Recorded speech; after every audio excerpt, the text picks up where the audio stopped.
Buenos días, estimadas y estimados estudiantes. ¿Cómo me escuchan? Buenos días, doctor, ¿sí se escucha? Bien, entonces continuaremos con el tema que dejamos en la anterior clase. Y ahora hablaremos del intercambio de sustancias entre la sangre y el líquido intersticial. Ya vimos la organización de la microcirculación a nivel de las arteriolas, las metaarteriolas, los esfínteres precapilares, los capilares y las venas. Ahora hablaremos cómo se realiza este intercambio de sustancias entre estos dos espacios, entre el espacio capilar y el intersticial.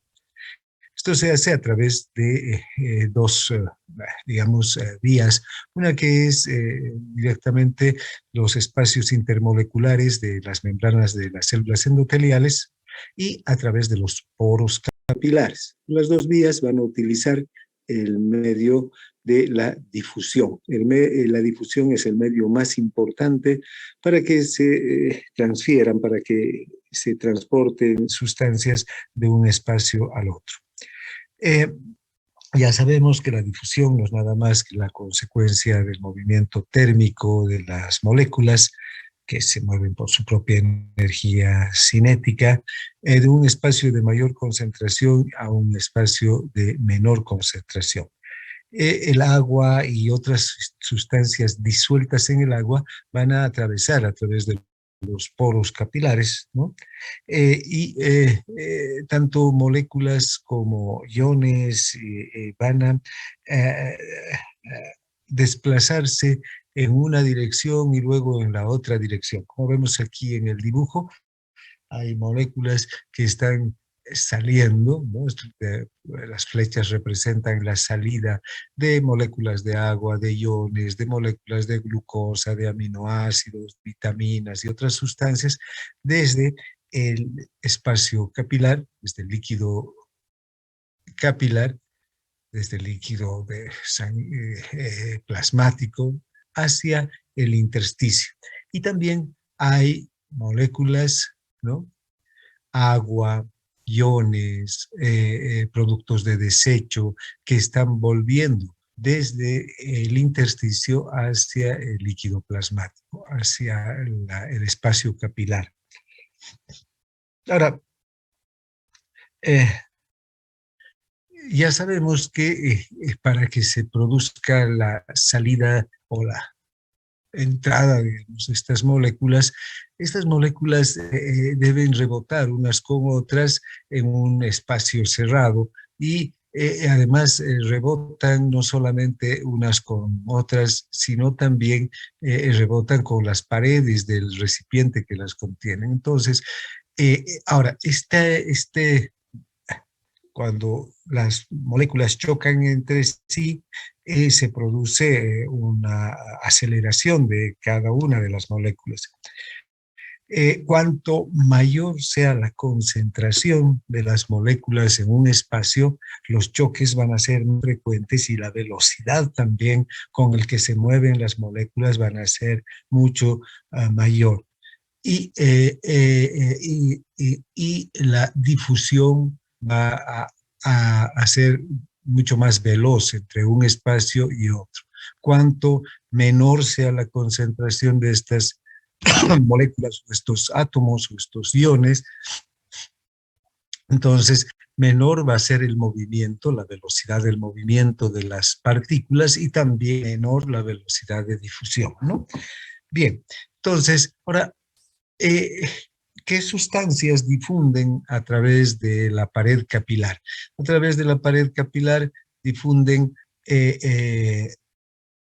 los gases como el oxígeno y el dióxido de carbono. Estas son sustancias liposolubles.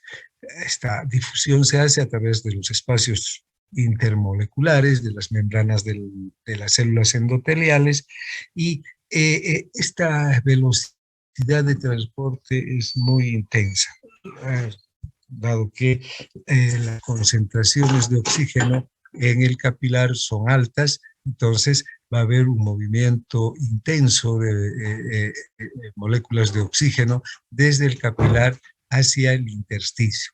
Por otro lado, el dióxido de carbono tiene una alta concentración en el líquido intersticial. El dióxido de carbono se origina en las células y desde las células sale hacia el intersticio y desde aquí, donde está acumulado en gran cantidad, se dirige hacia el espacio capilar, donde hay menor concentración de dióxido de carbono. Entonces hay un movimiento del dióxido de carbono desde el intersticio a gran velocidad, además, desde el intersticio hacia el espacio capilar, ¿no? Entonces, el oxígeno llega a través de la sangre arterial y pasa hacia el intersticio con gran velocidad. En cambio, el dióxido de carbono que se produce en las células se acumula en el intersticio, pasa a gran velocidad hacia el espacio capilar y luego a través de la sangre venosa va a ser llevado hacia los pulmones para su eliminación. Bien, entonces estas son características de la liposoluble. Ahora, hay otras sustancias liposolubles también que atraviesan la membrana capilar, algunas hormonas que se originan del colesterol, todas las hormonas sexuales, las hormonas de la glándula suprarrenal, los corticoides, la aldosterona, los andrógenos de la glándula suprarrenal también atraviesan estas paredes capilares por liposolubilidad. Hay también sustancias exógenas como fármacos y gases anestésicos que van a atravesar la membrana capilar por liposolubilidad. Bien, ahora también tenemos entonces sustancias hidrosolubles o no liposolubles. Todas las sustancias como las moléculas de agua, los iones, el cloro, el sodio, el hidrógeno, el potasio, la glucosa, los aminoácidos, van a difundir a través de los espacios de los poros capilares. Recuerden que estos espacios son entre 6 a 7 nanómetros de diámetro, un diámetro suficiente para que difunda el agua, por ejemplo, en gran cantidad. La solubilidad del agua es muy grande en la membrana capilar. Es la molécula más soluble, desde luego, y la que más que soluble, la que más rápido va a difundir entre los dos espacios. Luego le siguen los iones por su peso molecular, por el tamaño que tienen los iones, son sustancias muy pequeñas, elementos muy pequeños, que atraviesan también con facilidad los poros. La glucosa, los aminoácidos, que son un poco más complejos, moléculas más complejas, también pueden hacerlo porque todavía el tamaño molecular es apto para atravesar este diámetro de 6 a 7 nanómetros. Ahora, también todas estas sustancias, el agua, los iones, la glucosa, los aminoácidos, van a atravesar la pared capilar por difusión, ¿no? Rebotando las moléculas unas con otras. Entonces, cuanto mayor sea la concentración en cualquiera de los dos lados de la membrana, ¿no?, capilar, va a haber la dirección de la difusión va a ser hacia el intersticio o hacia el capilar. Los iones, por ejemplo, están constantemente atravesando esta barrera. Y los sodios ni bien atraviesan la membrana capilar desde el capilar hacia el intersticio, hay un desequilibrio osmótico, aumenta la concentración de sodio en el intersticio y disminuye en el líquido capilar. Entonces, para mantenerse la osmolaridad de los dos líquidos, nuevamente el sodio vuelve hacia el líquido capilar. Esto garantiza que se mantengan también de una u otra manera las concentraciones de los iones tanto en el líquido intersticial como en el líquido capilar. Además, desde el lado del intersticio, desde el lado de las células, se producen una serie de sustancias de desecho. Estas moléculas también se concentran en gran cantidad en el intersticio y rebotan unas con otras y difunden a través de los poros hacia el capilar. Entonces, la difusión, como ustedes podrán ver, es el medio de transporte más importante entre el espacio capilar y el espacio intersticial, entre el líquido plasmático y el líquido intersticial. Bien.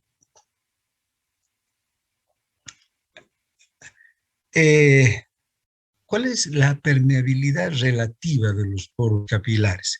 Si una sustancia como el agua, que es la sustancia que tiene la mayor difusión, o sea, tiene la mayor permeabilidad, la mayor velocidad de difusión,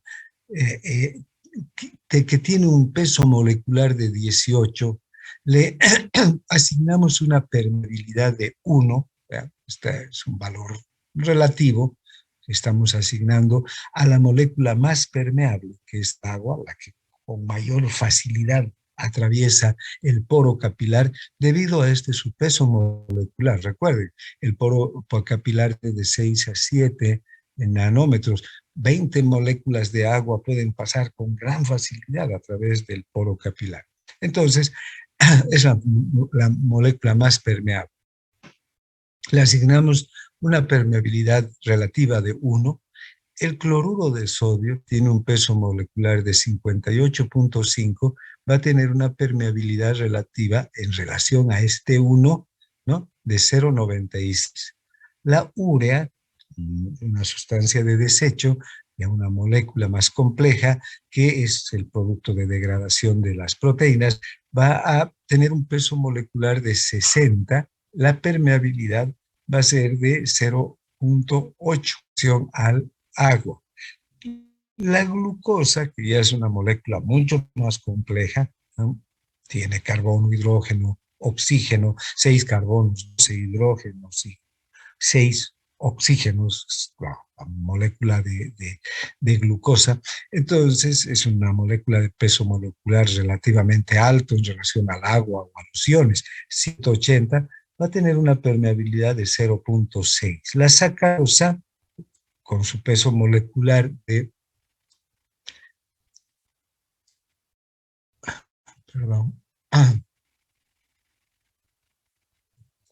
sí, la sacarosa con peso molecular de 342, de 0.4 la permeabilidad relativa. Incluso aquí es la inulina, que es una sustancia, no es insulina, inulina, tiene una peso molecular de 5000, tiene una permeabilidad de 0.2. Hasta aquí, fíjense, moléculas todavía grandes como la inulina pueden atravesar los poros capilares, en especial la mayor parte de los poros capilares que están en los tejidos, ¿no? Pero ya moléculas que tienen un peso molecular demasiado grande, como las proteínas, ya la permeabilidad es mínima o nula. ¿Vean? La mioglobina, por ejemplo, tiene un peso molecular de 17.600 y aquí la permeabilidad relativa es de 0.03. La hemoglobina tiene un peso de 68.000 y la permeabilidad es de 0.01. O la albúmina y la globulina, que también son proteínas de alto peso molecular, de 69.000 la albúmina, vamos a tener una permeabilidad relativa de 0.001. Es decir, estas moléculas, mioglobina, hemoglobina, albúmina, ya no atraviesan el poro capilar, son demasiado grandes para atravesar el poro capilar, no son permeables. Por eso es que nunca o lo normal es que no atraviesen proteínas plasmáticas desde el líquido plasmático hacia el líquido intersticial y siempre las proteínas se mantengan en el plasma. De hecho, como vamos a ver enseguida, las proteínas generan un tipo de presión, la presión coloidosmótica, que mantiene la cantidad de agua en el plasma. Bien. Ahora vean las características del intersticio.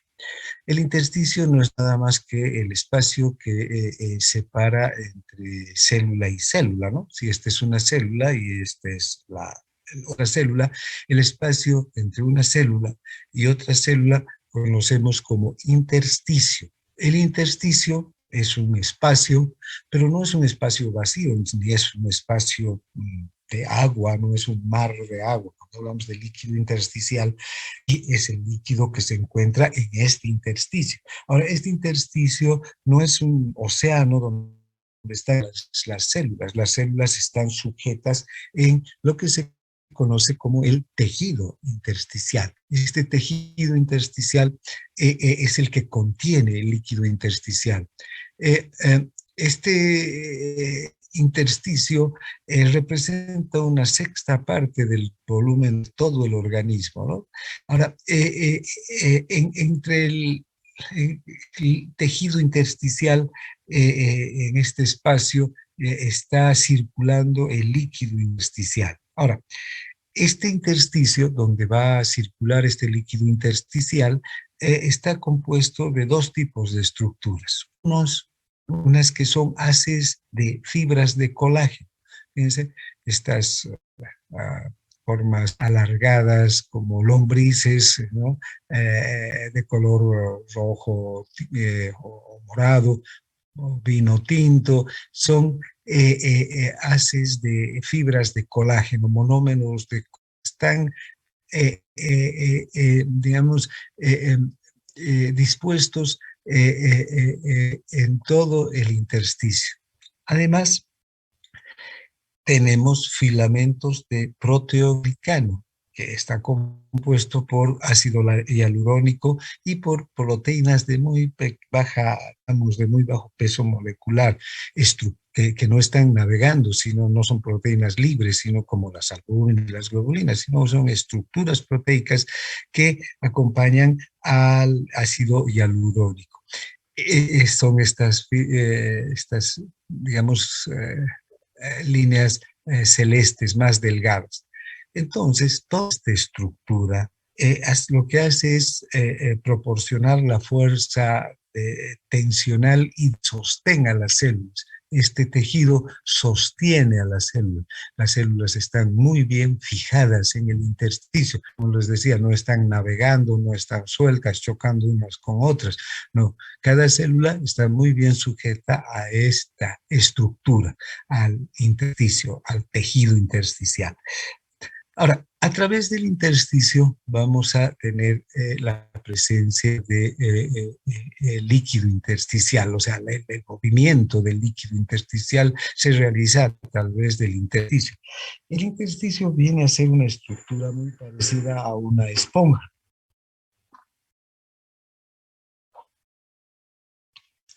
Ustedes ven, la esponja es una estructura muy firme, ¿no? Muy dura, difícil incluso de romper, tienen que estirar con fuerza para romper una esponja. Entonces, más o menos esa es digamos, la comparación que podría hacerles entre el intersticio y una estructura relativamente similar, una esponja. Ahora, la esponja, podemos nosotros echar agua en la esponja y el agua circula fácilmente por el interior de la esponja, ¿no? De un extremo a otro podemos llenar un recipiente y meter una esponja y la esponja se va a llenar de agua en su interior. Exactamente así es como sucede la circulación del líquido a través de este tejido, del intersticio. Es muy, digamos, permeable el intersticio. Entonces, eh, el líquido intersticial que sale desde los capilares, que deriva desde, digamos, de la filtración y difusión de los capilares, este líquido circula por todo el intersticio, ingresa a las células, vuelve a salir, vuelve a circular por el intersticio y vuelve hacia el capilar. Y hay un permanente intercambio entre el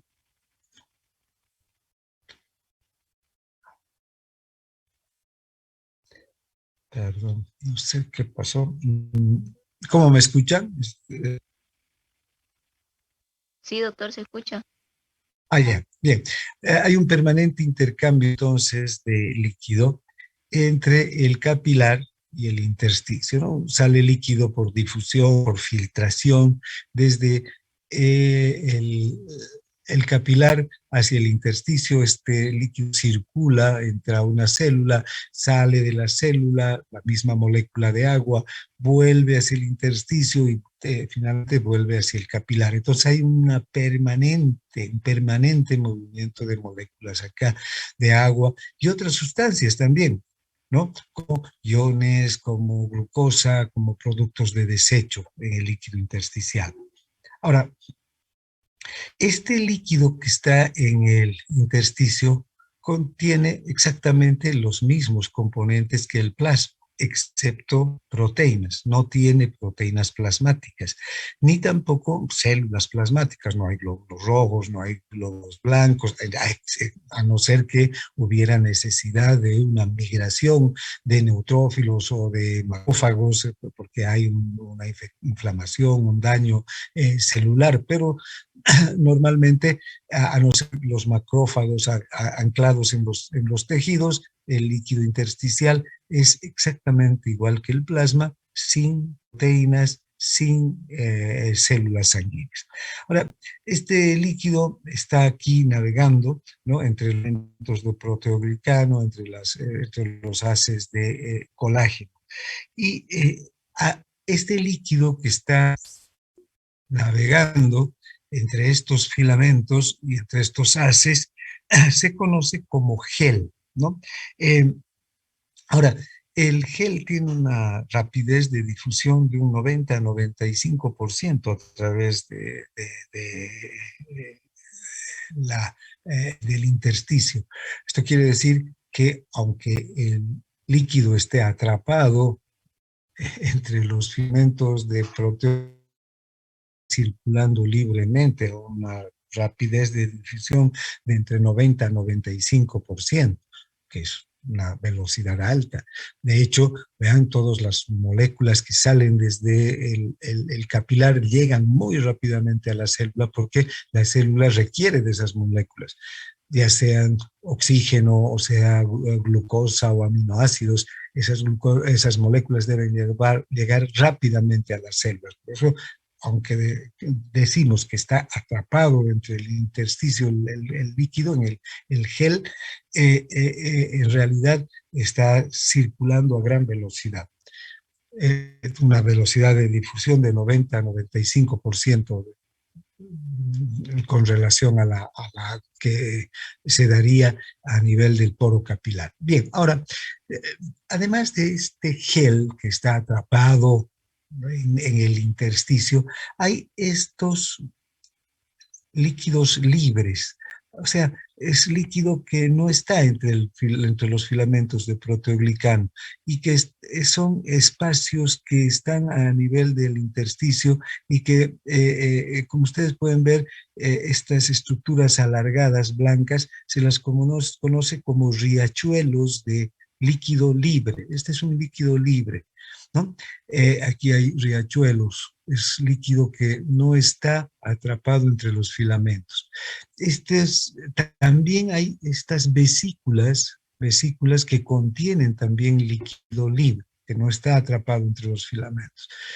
Estos riachuelos y estas vesículas suelen aumentar de tamaño cuando hay un aumento de filtración de líquido desde el capilar hacia el intersticio.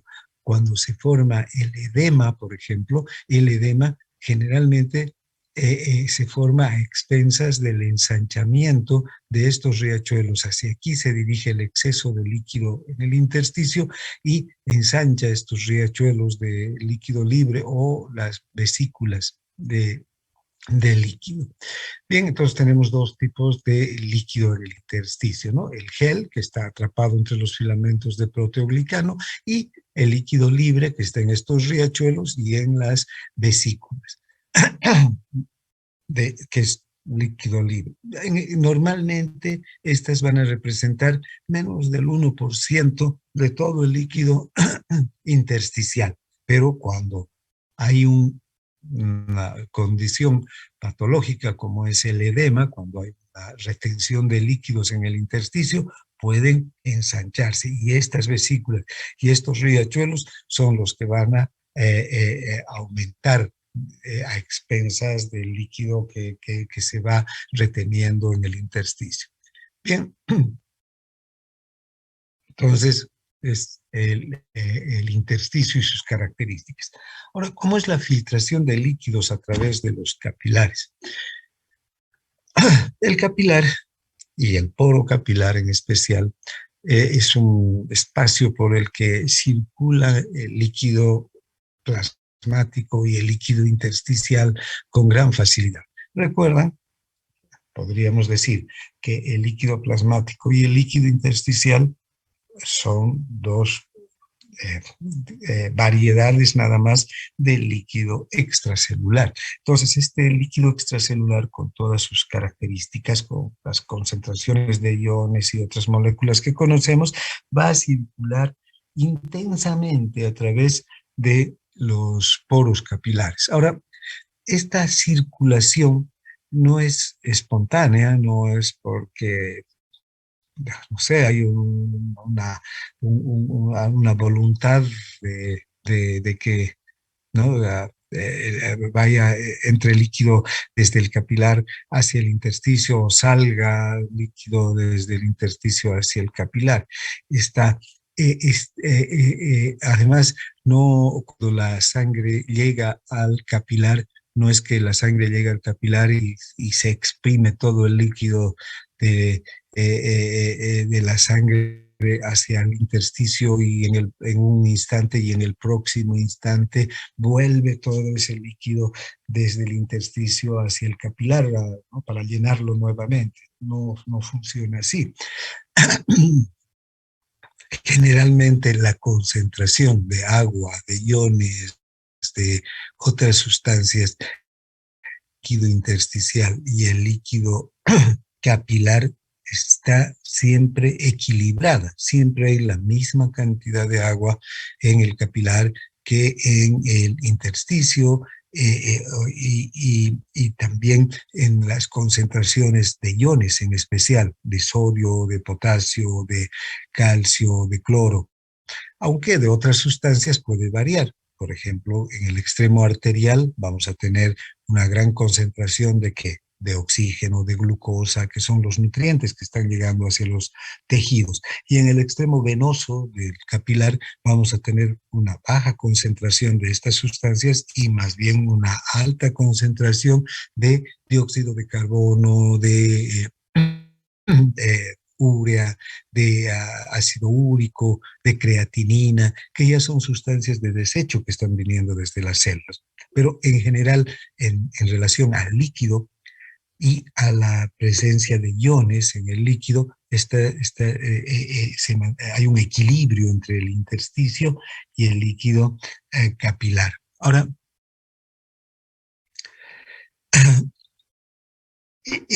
ese equilibrio se mantiene gracias a una característica del movimiento de este líquido que es la filtración. Los líquidos se filtran a través de los poros de los capilares. ¿Y quién determina esta filtración a través de los poros capilares? Hay 3 o 4 fuerzas que van a determinar la filtración de estos líquidos. Por una parte están la presión hidrostática, por otro lado la presión coloidosmótica. Cuando hablamos de la presión hidrostática, tenemos que hablar de la presión que ejerce el líquido sobre las paredes de los capilares y entonces hay una presión hidrostática en el capilar.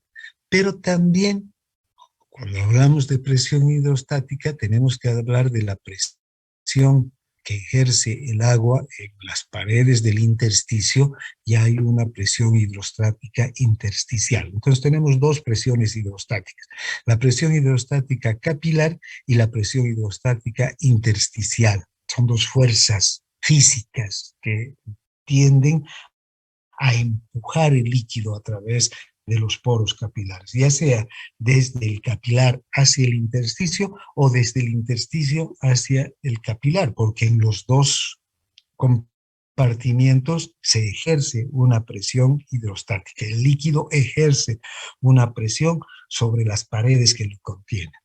Por otro lado está la presión coloidosmótica. La presión coloidosmótica está provocada por las proteínas plasmáticas que provocan el movimiento del líquido y este movimiento del líquido sucede digamos, a favor de atraer el líquido hacia una proteína. Las proteínas tienen la capacidad de atraer agua. A esta capacidad de atraer agua se conoce como ósmosis. Por eso esta presión se llama presión coloido-osmótica. Las proteínas son osmóticamente activas, o sea, es decir, atraen con gran intensidad moléculas de agua. Tenemos proteínas en el líquido capilar, a nivel de los capilares están las proteínas plasmáticas, la albúmina, la globulina, el fibrinógeno, la protrombina y muchas otras proteínas, pero en especial la albúmina y la globulina tienen una capacidad de atraer agua enorme. Entonces, atraen agua, pero también hay proteínas en menor cantidad, como hemos visto, a nivel del intersticio. Estas proteínas del intersticio también atraen agua. Entonces tenemos una fuerza física, que es la presión coloidosmótica, que por ósmosis mueve el agua desde el intersticio hacia el capilar. Esa es una fuerza muy grande que generan las proteínas plasmáticas. Y también tenemos una fuerza física menor, pero está presente en el intersticio, que atrae agua también por ósmosis desde el capilar hacia el intersticio, ¿no? Y son las proteínas intersticiales que son las que generan esta fuerza. Entonces, vean, el agua va y viene constantemente por los poros capilares movidos por estas cuatro presiones. La presión hidrostática, tanto del líquido capilar como la del líquido intersticial, la presión coloidosmótica ejercida por las proteínas plasmáticas y también la presión coloidosmótica ejercida por las proteínas que están en el intersticio. Como un complemento a estas dos fuerzas físicas, estas cuatro fuerzas físicas, si ustedes quieren, que hacen mover el agua a través de los poros capilares, tenemos el sistema linfático.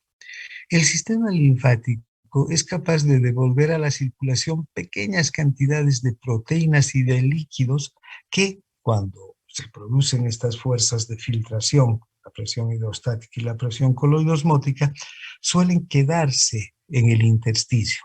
Hay un exceso de agua que se queda en el intersticio durante las 24 horas, que es de unos 2 litros a 2 litros y medio de agua, de líquido en general, que se queda en el intersticio y que no vuelve a través de los poros, gracias a estas dos presiones. Entonces, vean, 2 litros y medio de agua en el intersticio hace que hay un desequilibrio enorme en 24 horas. Empezaría a generarse un edema intenso, ¿no? En 4 días habría un desequilibrio total entre el líquido intravascular general y el líquido intersticial, por esa retención de 2 litros y medio de agua por día. Entonces, además, hay pequeñas proteínas que pueden filtrar y que además podrían provocar mayor desequilibrio todavía entre estas fuerzas, como vamos a ver enseguida. Entonces, para eso tenemos el sistema linfático, que es un sistema circulatorio adicional, complementario, que devuelve a la circulación pequeñas cantidades de líquido a través de los vasos linfáticos, de los capilares linfáticos, los vasos linfáticos y finalmente de la gran vena linfática y del conducto torácico, se devuelve todo ese exceso de líquido que suele quedar en el intersticio para que no hayan desequilibrios entre el líquido intersticial y el líquido vascular. Bien, entonces son estas las fuerzas que van a determinar la filtración del líquido a través de los capilares.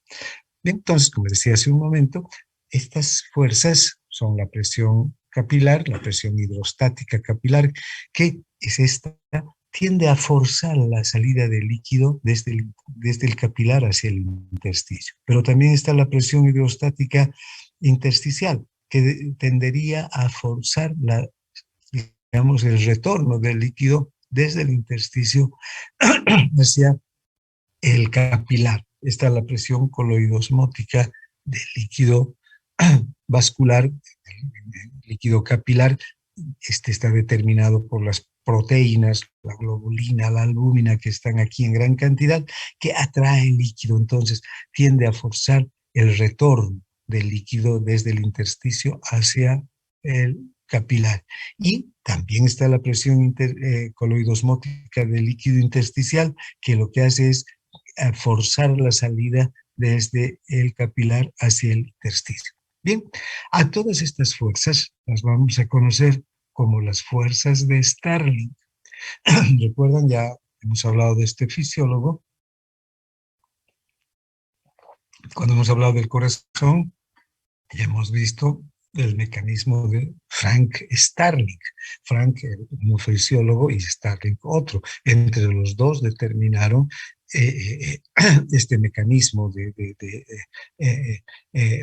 control intrínseco del corazón, el mecanismo de Frank Starling. Entonces, es el mismo, Starling, en este caso, el que ha calculado estas fuerzas que van a determinar la entrada y salida del líquido desde el capilar hacia el intersticio a través de la membrana capilar. Recuerden, las fuerzas de Starling son estas 4 fuerzas.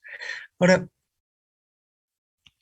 ¿cómo se han determinado estas 4 fuerzas? No vamos a entrar en detalle, pero se han utilizado diferentes técnicas. Se ha utilizado el método directo con el uso de la micropipeta, el método isogravimétrico para medición de la presión funcional indirecta y en especial este método isogravimétrico ha determinado que la presión capilar media es de 17 milímetros de mercurio. Recuerden este 17 milímetros de mercurio como presión capilar media, así como tenemos la presión media arterial que es de 100 milímetros de mercurio, tenemos la presión capilar media de 17 milímetros de mercurio. La presión hidrostática del líquido intersticial se ha también calculado con el método de la micropipeta, método de las cápsulas huecas perforadas, método de la cápsula de algodón y también, vean, hay diferentes valores a los que se ha arribado para determinar la presión hidrostática del líquido intersticial.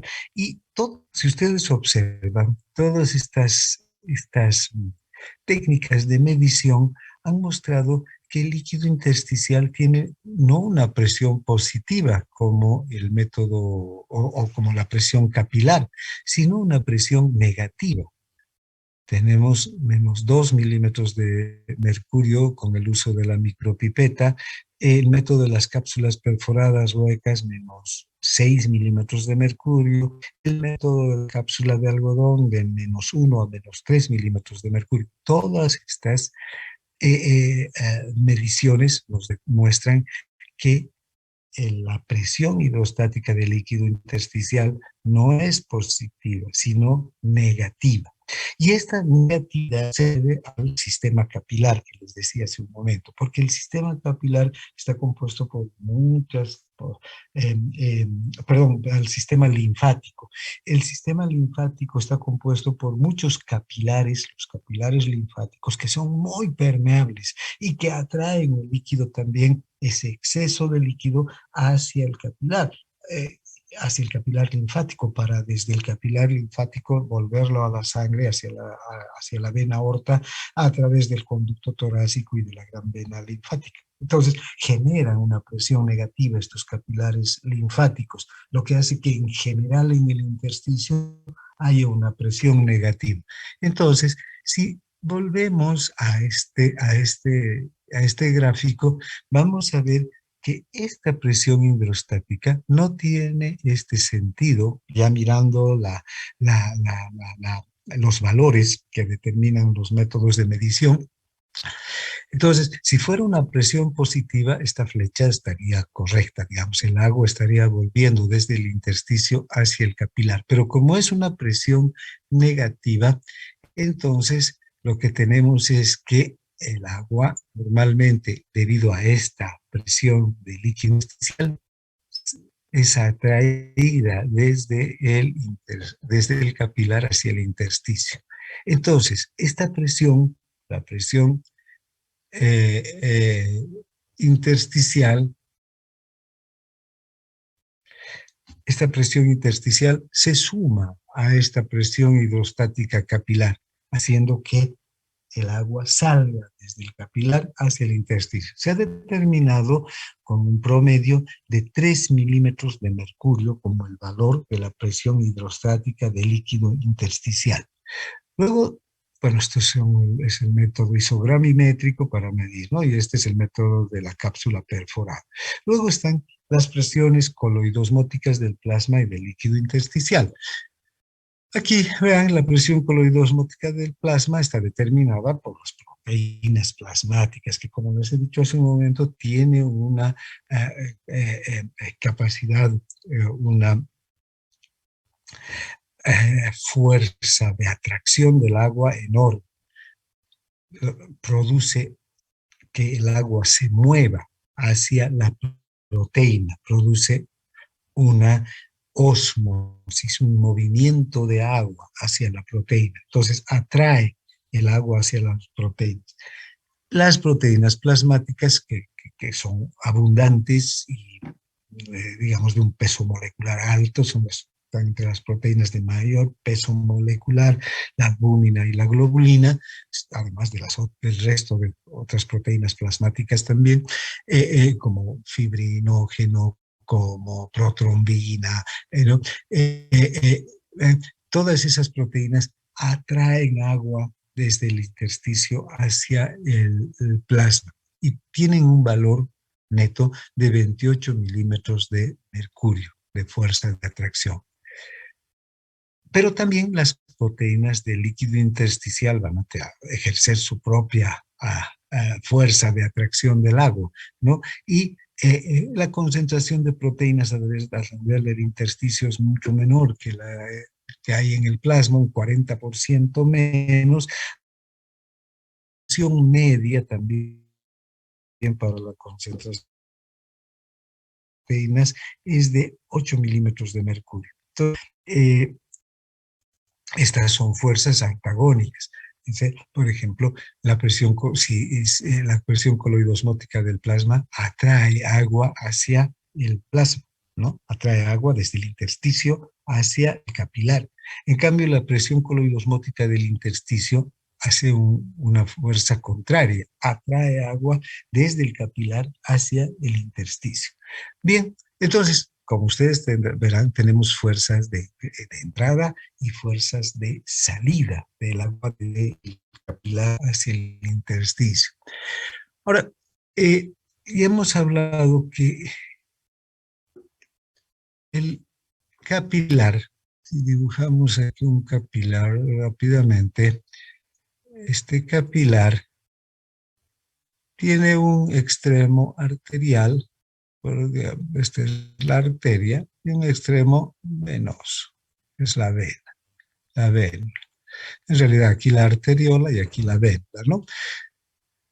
La arteriola tiene una presión de aproximadamente 35 milímetros de mercurio y las vénulas de 10 milímetros de mercurio. Entonces, como ustedes pueden ver, si restamos esta presión de la arteria y de la vena, 35 menos 10, vamos a tener una diferencia de 25 milímetros de mercurio, ¿no? Entre un extremo y el otro. En este 1 a 3 milímetros de distancia, la presión cae de 35 milímetros a 10 milímetros de mercurio. Es un descenso bastante brusco de la presión en un espacio tan pequeño, como ustedes verán. Entonces, entre los dos extremos de los capilares, entre el extremo arterial y el venoso, diríamos que hay una diferencia de presión entre 15 y 25 milímetros de mercurio. En algunos casos esta diferencia va a ser menor a 25, ¿no? Porque en el extremo arterial podrá estar a 25 milímetros, en el extremo venoso a 10 o 30 y 15, entonces puede variar, pero en general vemos que hay esta diferencia, una diferencia muy marcada entre los dos extremos. Vamos a tomar normalmente a estos dos valores para ver cómo juegan las fuerzas de Starling para el ingreso y la salida de líquido desde el capilar. 35 milímetros de mercurio al extremo arterial y 10 milímetros de mercurio al extremo venoso. Si tomamos esto, aquí hay una mayor presión hidrostática capilar, como ustedes podrán ver en este extremo. Hay mayor presión hidrostática capilar, entonces aquí hay una fuerza que el agua ejerce contra las paredes del capilar que va a tender a que salga una gran cantidad de agua aquí. Y aquí disminuye la presión hidrostática capilar, 10 milímetros de mercurio, y más bien hay una mayor presión coloidosmótica, hay una mayor presión hidrostática del intersticio. Entonces, como aquí hay una baja presión en el capilar, el agua suele tender a volver, ¿no? Entonces, el agua está yendo y viniendo a través de las paredes del capilar, ¿no? Y además, que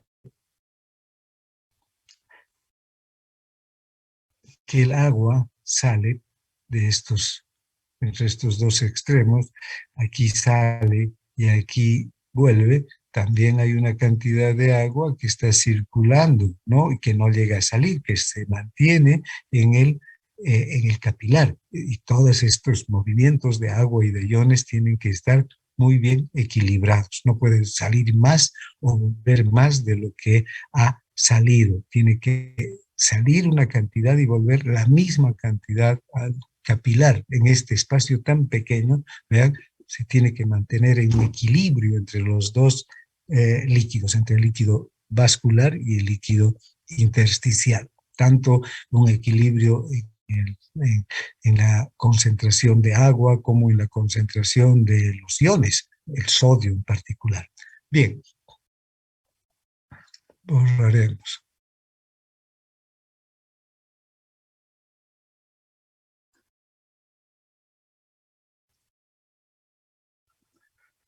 Ahora, analicemos las fuerzas que provocan la filtración en el extremo arterial del capilar. Si ponemos que en el arterial del capilar tenemos una presión capilar de 30 milímetros de mercurio, le asignaremos este valor, ¿recuerdan? Entre 35 y 10. 30 milímetros de mercurio. Una presión negativa del líquido intersticial de 3 milímetros de mercurio y una presión coloidosmótica del líquido intersticial de 8 milímetros de mercurio y además una presión coloidosmótica del plasma de 28 milímetros de mercurio, vamos a ver cuáles son las fuerzas que tienden a desplazar el líquido hacia el exterior y a desplazar el líquido hacia el interior del capilar. Dibujemos entonces aquí un capilar. Bien, muy mal dibujado, pero no importa, es un capilar, hagan de cuenta que es un capilar. Veamos cuáles son las fuerzas que tienden a desplazar el líquido hacia el exterior, desde el capilar hacia el intersticio. Vean, tenemos la presión hidrostática del capilar. Si en el extremo del capilar, aquí estamos analizando, en este extremo, ¿ya? En el extremo del capilar es de 30 milímetros de mercurio, es una fuerza que tiende a sacar el líquido, ¿no? Saca líquido hacia el intersticio. Además tenemos la presión negativa del líquido intersticial. Hemos dicho que el líquido intersticial también te ejerce una presión, pero debido al sistema linfático que lo que hace es generar una presión negativa, esta presión no va a tender a empujar el líquido hacia el intersticio o hacia el capilar, sino más bien se va a sumar a estas fuerzas positivas, esta presión, esta fuerza negativa, y va a sacar el líquido desde el capilar hacia el intersticio. Y finalmente está la presión coloidosmótica del líquido intersticial. Las proteínas del intersticio atraen líquido hacia el intersticio. Estas tres fuerzas, 30 milímetros de mercurio, 3 milímetros de mercurio y 8 milímetros de mercurio, suman 41 milímetros de mercurio de fuerzas físicas que sacan el líquido en el extremo capilar hacia el intersticio. Y ahora, aquí en el extremo capilar, la única fuerza que ejerce, digamos, que ayuda a que retorne el líquido, que detiene, si ustedes quieren, la salida del líquido, es la presión coloidosmótica de las proteínas que están circulando aquí, las proteínas del plasma. Estas proteínas plasmáticas van a hacer que el líquido retorne o van a retener la salida del líquido desde el capilar hacia el intersticio. Entonces, esta es una fuerza que tiende a desplazar el líquido hacia el interior del capilar. Si sumamos estas dos fuerzas, las fuerzas de salida 41 milímetros de mercurio y las de entrada 28 milímetros de mercurio, tenemos una fuerza neta de salida en el extremo capilar de 13 milímetros de mercurio. Estos 13 milímetros de mercurio, vean, hace que salga el líquido en el extremo capilar hacia el intersticio. Muy bien, ahora lo mismo podemos ver en el otro extremo, porque el capilar tiene un extremo arterial y también tiene un extremo venoso. Y veamos ahora lo que sucede en el extremo venoso. ¿Cuáles son las fuerzas que tienden a desplazar el líquido hacia el interior? Nuevamente nos encontramos, ahora estamos en este extremo, ¿no? Vamos a poner con este color. Aquí. ¿Ven? Aquí tenemos ¿qué cosa? Las proteínas, que son las mismas, la misma concentración de proteínas que está aquí, está aquí. ¿Cuánto es la presión coloidosmótica que ejercen estas proteínas? 28 milímetros de mercurio, que hacen que el líquido vuelva hacia el capilar, desde el intersticio hacia el capilar. Luego tenemos las fuerzas de salida, porque aquí también hay una presión hidrostática. Esta presión hidrostática ya no es la misma que la que había en el extremo arterial. Aquí ya cae en el extremo venoso. Hemos dicho que la presión es de 10 milímetros de mercurio. Entonces aquí ya tenemos una presión de 10 milímetros de mercurio que tiende a salir, a sacar el líquido desde el capilar hacia el intersticio. La presión del líquido intersticial es la misma, 3 milímetros de mercurio, porque no cambia, es el líquido, la presión del líquido intersticial, y la presión coloidosmótica también es la misma, milímetros de mercurio porque son las proteínas del intersticio, ¿no? En este extremo, entonces, van a estar jugando estas fuerzas, pero con diferentes valores, ¿no? Ahora, el valor que realmente cambia enormemente es la presión la presión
Hola, hola. ¿Cómo me escuchan? Buenos días, doctor. Se Ya, escucha, doctor. gracias, gracias. Disculpen, se me cortó el internet. Bien, continuaremos entonces. Eh, bien, estábamos en las fuerzas de salida, ¿no? O las fuerzas que tienden a provocar la filtración en el extremo venoso. Estas fuerzas, entonces, lo que van a hacer es desplazar el líquido desde el intersticio hacia el capilar. Y son de 7 milímetros de mercurio.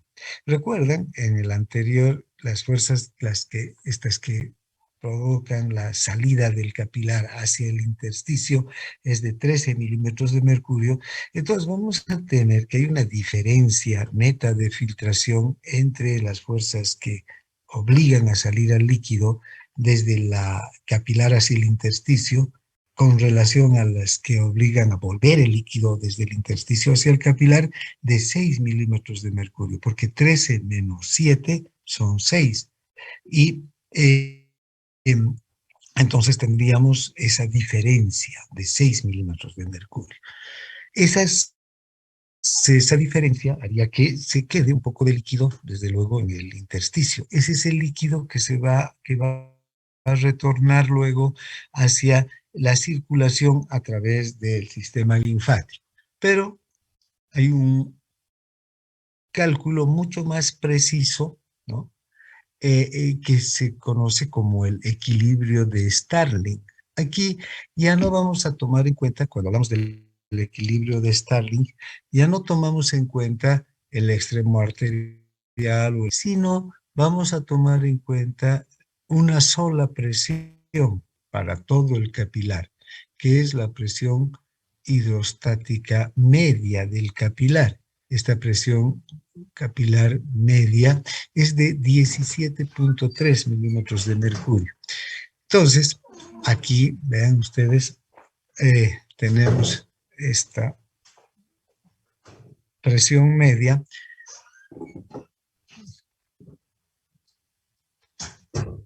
que es la que va a, digamos, determinar la salida y entrada de los líquidos a nivel del capilar. Entonces, cuando si vemos las fuerzas que tienden a desplazar la salida del líquido, vamos a tener la presión capilar media de 17.3 milímetros de mercurio, la presión negativa del intersticio, 3 milímetros de mercurio, y la presión coloidosmótica de 8 milímetros de mercurio, que ya conocemos. Lo único que está variando aquí es la presión media, que es si va a tender a sacar el líquido, de desplazar el líquido desde el capilar hacia el intersticio.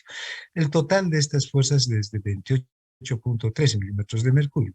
Y las fuerzas que tienden a desplazar la entrada de líquidos, es decir, el retorno del líquido desde el intersticio hacia el capilar, solamente tenemos la presión coloidosmótica del plasma, que es de 28 milímetros de mercurio.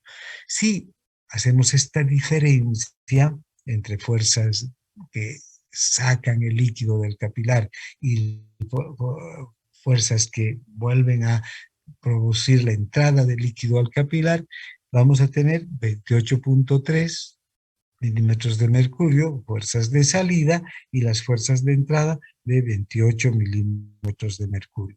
La diferencia serían estos 0.3 milímetros de mercurio. Este es un cálculo mucho más exacto, por eso es que se conoce también como el equilibrio de Starling. Ahora, vean, aquí hay una fuerza neta de salida, hay una fuerza mayor de salida que de entrada. Esta fuerza de salida es la que va a determinar la cantidad de líquido que se va a quedar en el intersticio en 24 horas. Y con esta fuerza neta de salida, en el intersticio queda aproximadamente 2.5 litros de líquido cada 24 horas.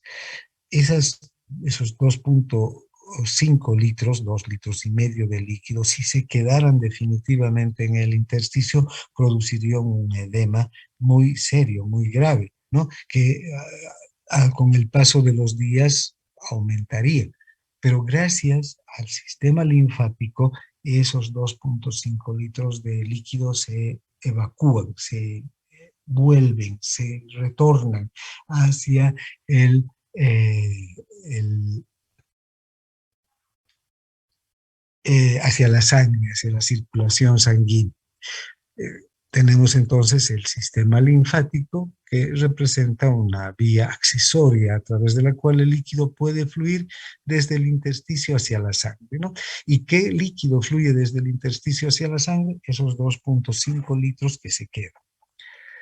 Además de esos 2.5 litros de líquido que se quedan en el intersticio, los vasos linfáticos se encargan de recoger, de limpiar toda sustancia, toda molécula que esté en el intersticio y que no pueda volver a través de los poros capilares hacia el capilar y ser eliminado hacia la sangre venosa, ¿no? Y luego desde la sangre venosa hacia los órganos de desecho como el hígado o los riñones. Entonces, hay muchas moléculas, hay proteínas, hay tóxicos, incluso metabolitos de fármacos, metabolitos de sustancias exógenas que ingerimos con los alimentos o que respiramos con el aire, que pueden llegar hasta el intersticio y quedarse en el intersticio y no retornar hacia la circulación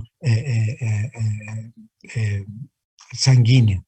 Entonces, esto ocurre si esos todos esos metabolitos, todas esas sustancias, todas esas proteínas y esos 2.5 litros de líquido que cada 24 horas se quedan en el intersticio, todas estas sustancias ocasionarían un desequilibrio total y una intoxicación también de las células.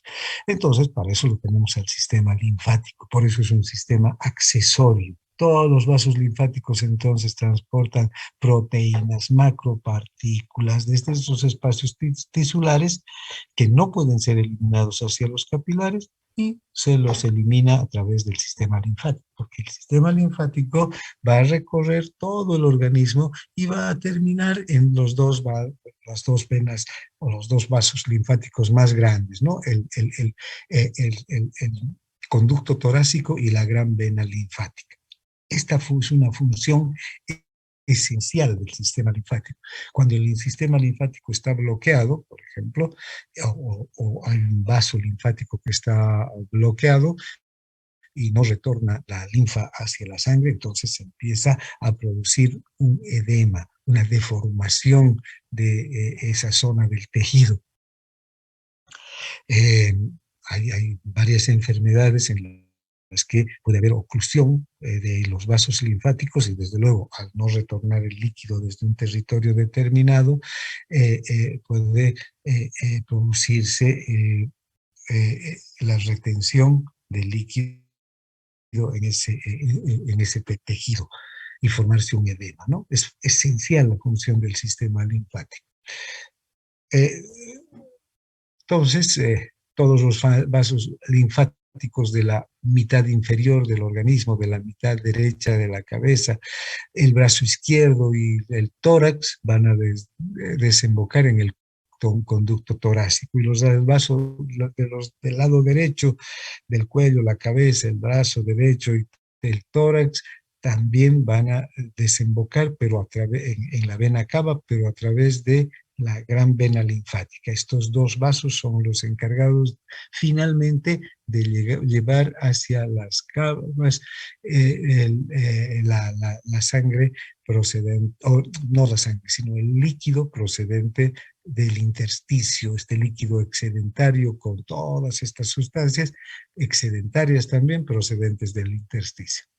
Bien, estos capilares linfáticos son muy permeables, muy fáciles de abrirse, tienen unas válvulas que permiten que cuando ingrese el líquido no vuelva a salir. Luego, cuando se llenan estos capilares linfáticos, la misma presión del vaso linfático, del líquido que está en el vaso, produce una respuesta miógena que va a contraer al capilar linfático y va a hacer que el líquido avance, ¿no? Fluye por los capilares, porque no hay, el corazón ya no tiene ninguna acción, las presiones las presiones arteriales ni las presiones venosas ya no influyen para nada en el sistema capilar. Entonces, es básicamente un mecanismo que se conoce como bomba, ¿no? Linfática, que se produce gracias a la presencia del líquido que distiende a los vasos linfáticos. Estos vasos linfáticos se distienden y luego se contraen. Y como estos vasos, vean, están dotados de unas prolongaciones, los podocitos que tienen en el interior, las células son podocitos que tienen estas prolongaciones forman válvulas, verdaderas válvulas que hacen que el líquido, cuando estos vasos se contraen, el líquido avance, siempre tenga un sentido anterógrado, no vuelva hacia atrás ni hacia el intersticio, ¿no? La cantidad total de linfa que se puede formar al día puede llegar hasta 3 o 4 litros de linfa, ¿no? Entonces, y esa linfa contiene sustancias de alto peso molecular como proteínas u otras sustancias químicas que no pueden ser absorbidas de otra forma, que no pueden volver al capilar por los poros capilares, tienen que necesariamente circular hacia el sistema linfático, ¿no? Entonces, estos podocitos forman estas válvulas linfáticas que hacen que obligan al líquido a avanzar. La linfa entonces se forma del líquido intersticial que fluye hacia los linfáticos y contiene una cantidad variable de sustancias, hay proteínas, hay lípidos también, y también la linfa puede variar en sus concentraciones, en especial en las concentraciones de proteínas, dependiendo del lugar en el que se encuentra, ¿no? El vaso linfático. Por ejemplo, la mayor parte de los tejidos tiene poca concentración de proteínas, muy escasa concentración de proteínas, puesto que apenas pasan a través de los poros capilares unas cuantas proteínas y de muy bajo peso molecular, pero que no pueden volver luego hacia el capilar, precisamente porque hemos visto que hay una mayor prevalencia de fuerzas de salida que de entrada. Entonces, hay unos 2 gramos por decilitro de linfa de concentración de proteínas en la mayor parte de los tejidos. En el del hígado,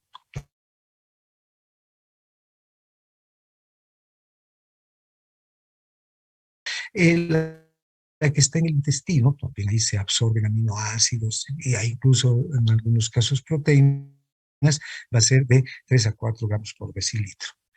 Y en el conducto torácico de 3 a 4 gramos por decilitro. También, si ustedes recuerdan, y esto vamos a hablar en digestivo, y los ácidos grasos no se absorben hacia la sangre.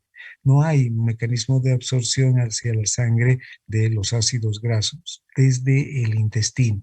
Cuando las células epiteliales, las células epiteliales del intestino que absorben todas las sustancias, todos los nutrientes que consumimos con los alimentos, tienen medios de transporte para la glucosa, para los aminoácidos, para los iones, para las vitaminas, para el agua, pero no tienen para los ácidos grasos. Estos ácidos grasos se absorben mediante el sistema capilar que está en el intestino, en las microvellosidades. Entonces, la linfa que viene desde el intestino suele tener pequeñas cantidades de proteínas, pero una gran cantidad, un porcentaje grande de grasa, de ácidos grasos. 1 a 2% de grasa de esa linfa, o 1 a 2% es grasa de esa linfa que proviene del intestino. Y también hay partículas de gran tamaño, bacterias, macrófagos que fagocitan bacterias en el intersticio, medicamentos, como les decía hace un momento, pueden ser arrastrados desde el intersticio hacia la linfa.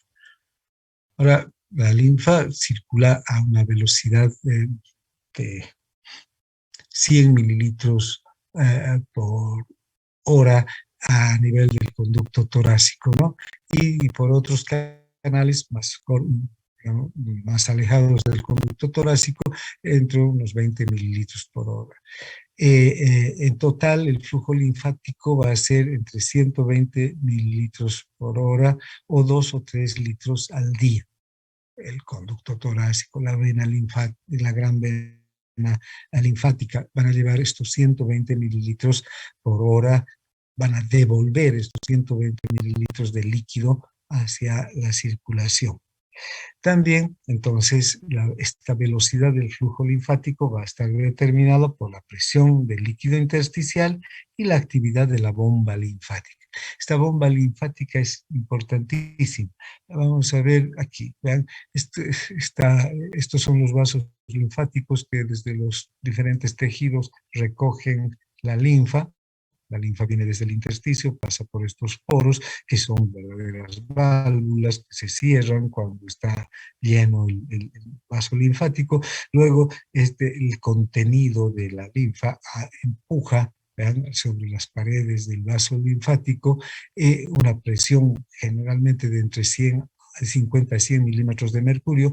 Esta presión hace que la capa muscular de estos vasos se contraiga y hace que la linfa avance, ¿no?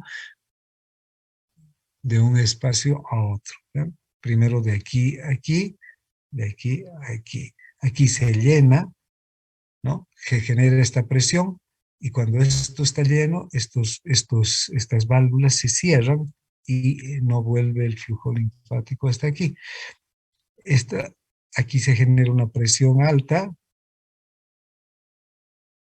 luego se contrae el vaso y como estas válvulas están cerradas, estas son las que se pueden abrir y la linfa avanza un sector más. Y así sucesivamente va avanzando de segmento en segmento en los vasos linfáticos hasta llegar a la desembocadura del conducto torácico y de la gran vena linfática. Y es como se generan las presiones y el movimiento a nivel de los vasos linfáticos.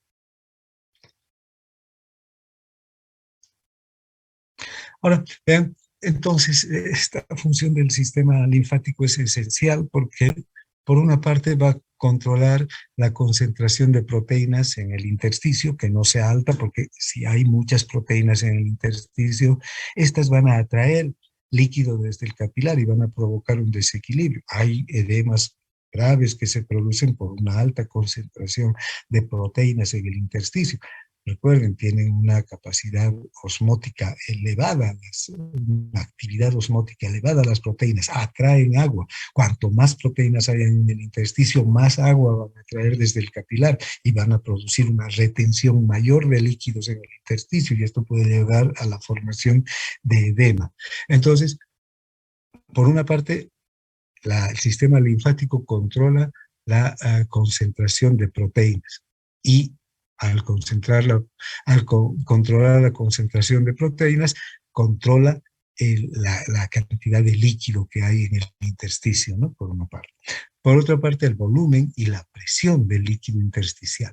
Cuanto mayor sea el volumen, va a haber mayor presión en el intersticio también. Esto va a hacer que haya un desequilibrio entre el intersticio y el capilar. Entonces, el sistema linfático tiene que controlar la concentración de proteínas y al controlar